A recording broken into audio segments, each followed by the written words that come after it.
आपने वो रोड बंद कर दी है जिनकी प्राइवेट जमीन के ऊपर बनी हुई है, उतना ब्लॉक लगाया है। रोड तो बंद है। आपने वहां पे क्या किया है कल आदेश के बाद? पहले से आप जितना पूछा जा रहा है उतना जवाब दीजिए, नहीं तो अभी मैं। लिखो भाई, क्या नाम है आपका? मैडम प्लीज, आपका नाम क्या है? क्या पोजीशन है आपकी? ई है, कहाँ के हैं? रीवा डिवीजन की ई है। ई पीडब्ल्यूडी रीवा डिवीजन। आपका कहना प्रचलित रास्ता था, इसलिए अब आपका पूरा अधिकार है। लिखो भाई 13236, मैं फाइनली डिसाइड कर रहा हूं। 13236/2024 this petition under article 226 of constitution of India has been. Madam 15,000 रुपए पर डे के हिसाब से देते रहिए प्लीज। मैडम मैंने आपने सुन लिया ना। अब मुझे इस बात का दुख है, सुनिए मुझे इस बात का दुख है मैडम, इस बात का दुख है कि आपको लगा कि आपको ये तवज्जो देंगे। सुनिए तो, सुनिए मेरी बात सुनिए मैडम प्लीज सुनिए मैडम प्लीज मैम। मैं सर हो गया, धन्यवाद। सर ये क्वेश्चन ये था मैडम आप रुक तो जाओ। अरे आपके साहब को धन्यवाद तो दे लेने दो। हो गया सर, बैठे आप अपनी कुर्सी लें, आप बैठ जाइए, कोई प्रॉब्लम नहीं। मैडम जहां तक हमारे आदेशों की अवहेलना का सवाल है, हमारे पास कंटेम्प्ट का अधिकार है, हम वो तो हम करवा लेंगे। सुनिए तो, आपके आदेशों या रिक्वेस्ट या इंस्ट्रक्शंस की अवहेलना का सवाल है तो आपके पास कोई अधिकार है नहीं, है ना?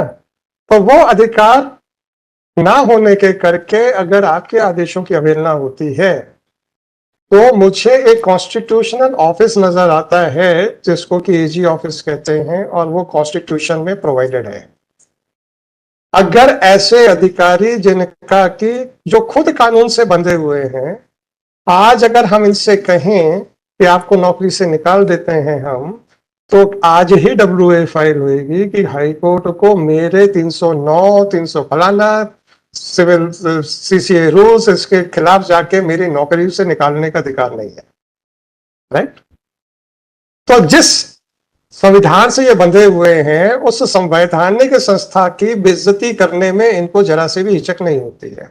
चूंकि अब आपके पास कोई अधिकार नहीं है इनको याद दिलाने के लिए कि ये जिस संविधान से बंधे हैं उसके हिसाब से आपका ऑफिस एक संवैधानिक इंस्टीट्यूशन है, तो ये मेरा परम कर्तव्य हो जाता है कि कानून व्यवस्था को बनाए रखने के लिए, संवैधानिक संस्थाओं को बचाए रखने के लिए हम आपकी मदद करें। अब आप बताइए, अब आप बस इतना बताइए, आप संवैधानिक इंस्टीट्यूशन को बचाना चाहते हैं कि नहीं बचाना चाहते? अभी सुन तो लीजिए, अभी आप सुन तो लीजिए। अभी आपने कहा सब वो रोड ब्लॉक कर दी गई है क्योंकि हमने फोन किया। सुन, हमने फोन किया था, तो हमने कब फोन किया था, किसी ने माना क्या? मैडम सुनिए तो, हमने पूछा किसी ने माना क्या? आपने कहा हाँ पीछे बैठे हैं। उन्होंने क्या कहा? वो तो पूर्व से प्रचलित है सर। वो आप उनको समझ। मैडम वो अधिकारी हैं जो फील्ड में काम कर रहे हैं, राइट? अगर आप उनको सर्टिफिकेट दे रहे हैं कि वो नाकाबिल है, अफसर है, उनको समझ नहीं है कानून की, आपका सर्टिफिकेट है मेरा नहीं है, तो मैडम वो नौकरी में क्यों है? क्या आपका शासन नाकाबिल नकारा व्यक्तियों को नौकरी में ई के पद पे रखना चाहता है आपके हिसाब से? ये बता दीजिए। आपने कहा है कि उनको समझ नहीं है, मैंने नहीं कहा। मैंने तो उनकी बात को कानूनी बात मान के उसको डिसाइड कर रहा हूं कि क्या जो इन लोगों की समझ में ये फील्ड में काम कर रहे हैं, लोगों के अधिकारों की हत्याएं कर रहे हैं, उसके हिसाब से मुझे निर्णय करना है। आप कहते हैं कि इनको कानून की समझ नहीं है, मान लिया मैंने, आपका स्टेटमेंट है। Now it is your duty to tell me कि why you are tolerating such type of officers. No madam, sorry I have got the answer, I have got. Madam आपने क्या कहा था? मैंने फोन कर दिया है and you are so confident कि साहब ये आपकी बात सुन लिया होगा इन्होंने। मेरे आदेश का तो सब मैं तो अभी कंटेम्प्ट कर दूंगा, तो अंदर जेल भेज दूंगा, मुझे कोई प्रॉब्लम नहीं। आपके बातों का, अब आप मुझे ये बताइए सर, आपका office apart from constitutional authority first law officer of the state है कि नहीं? ये आदमी जिसको आप नकारा कह रहे हैं वो आपकी बात पे तवज्जो नहीं देता है। जबकि आप इस विश्वास के साथ मेरे से कह रहे थे जब हमने फोन किया है कि इन्होंने वाकई ब्लॉक कर दिया होगा, और इसने क्या कहा, वो तो पहले से चल रही है, अभी कुछ नहीं हुआ आपके फोन के बाद, आप उसको प्रोटेक्ट कर रहे हैं। आप तो बस इतना बता दो कि सर हमारे संवैधानिक इंस्टीट्यूशन की धज्जियां उड़ रही हैं, उड़ने दीजिए, आप मत बुरा मानिए, हम तो सक्षम है अपने आदेशों की अवहेलना को निर्णय करने के लिए। आप अपना बताइए मैडम, क्या चाहते हैं।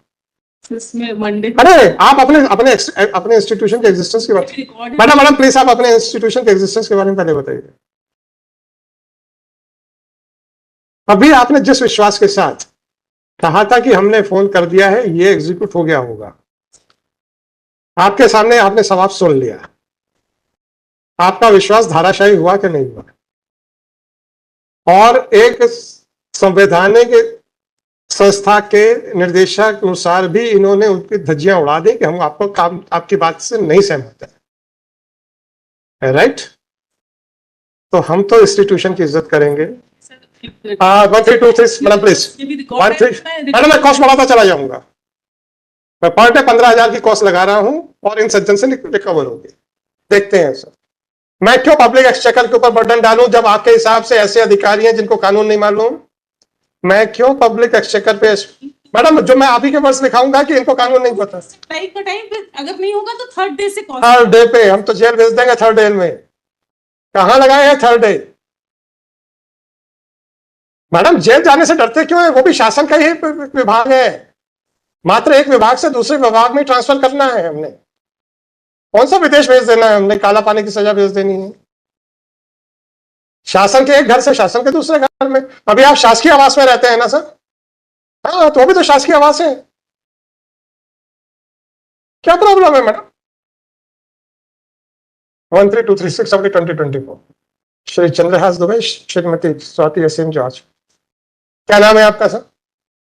आ जाइए sir. Shri Manoj Kumar Dwivedi, executive engineer, PWD Rewa division Rewa. Road is in existence for the last 40 to 50 years and it is being rebuilt and at present no further encroachment has been done. यही तो है ना। सर ये एक टोटल 500 स्क्वायर। मैडम मुझे मतलब मेरा तो 1 इंच की बात कर रहा हूँ, फॉरगेट अबाउट कितनी है, 1 इंच इनकी जमीन आपने हथियाई कैसे। मैडम ऐसा कोई कानून बता दीजिए कि जब तक आप प्राइवेट व्यक्ति की 4 हेक्टेयर 4 एकड़ 4 डेसिमल जो भी आप चाहें, जब तक आप वो नहीं हथियाएंगे तब तक उसको आपका इंक्रोचमेंट नहीं माना जाएगा। बस इतना सा कानून बता दीजिए। मैडम उन्होंने तो अपने लिए कब्र खोद दी है, आप मुझे ऑर्डर रोक रही थी, तो आप मुझे इतना बताइए, कोई कानून बता दीजिए कि जब तक प्राइवेट आदमी की इतनी जमीन जब तक हम हथियार ना लेंगे जबरदस्ती, तब तक हम इंक्रोचर नहीं कहलाएंगे।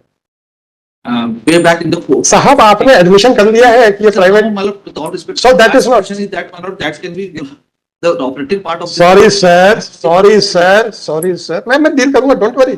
नहीं सर, मेरा ये तो सर study किया है कल रात। ये तो कब्र खोदने के, सुनिए कब्र खोदने के बाद, अरे सुन तो लीजिए, उसके बाद जब ऊपर मिट्टी डाली जाती है ना सर, मृत शरीर को रखने के बाद ये काम आपने वो किया है। नहीं सर, मेरा with all respect।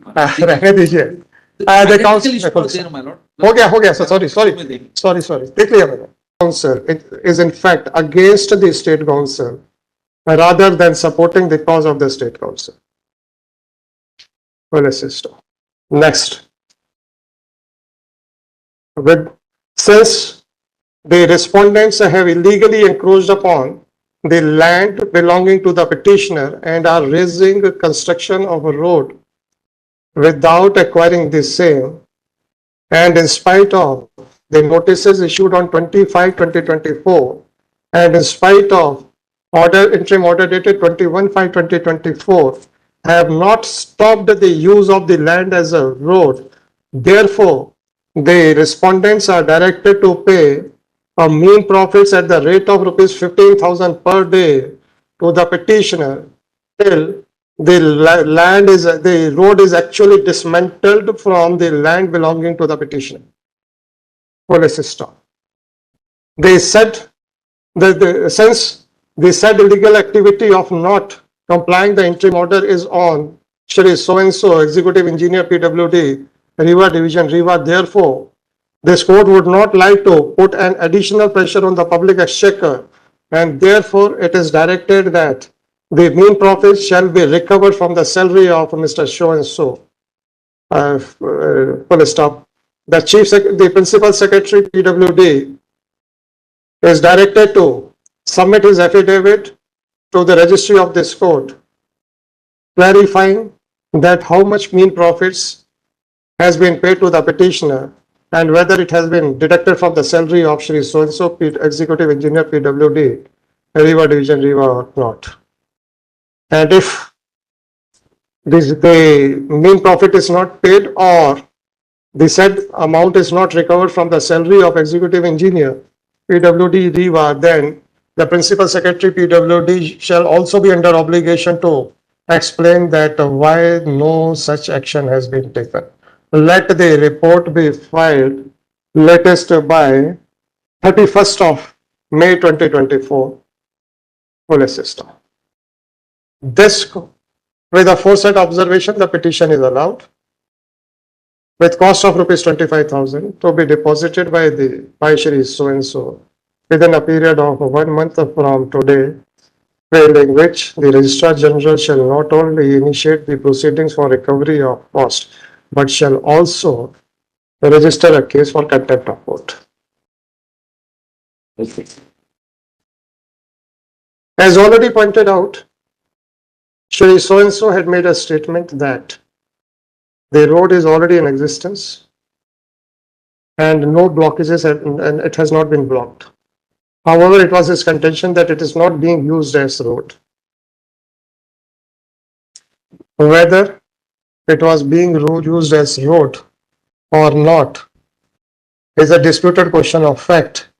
But once this court, by its interim order dated 21/5/2024, had directed the respondents that the private land shall not be used for road purposes, then it was obligatory on the part of Shri So-and-so that the hurdle should have been created so that no one can encroach upon the private land of the petitioner. In spite of the fact that the State Council was under a misconstrued hope and belief that Shri So-and-so must have carried out their instructions about the stoppage of use of the private land as road from surprisingly and shockingly, Shri So-and-so did not listen even to the Office of Advocate General. Since Shri So-and-so has violated the interim order dated 21/5/2024, therefore, issue show cause notice to Shri So-and-so as to why he may not be punished for committing contempt of court by violating order of dated 21/5/2024. Office is directed to register a separate case for the said purposes and list the said case after the notices are served.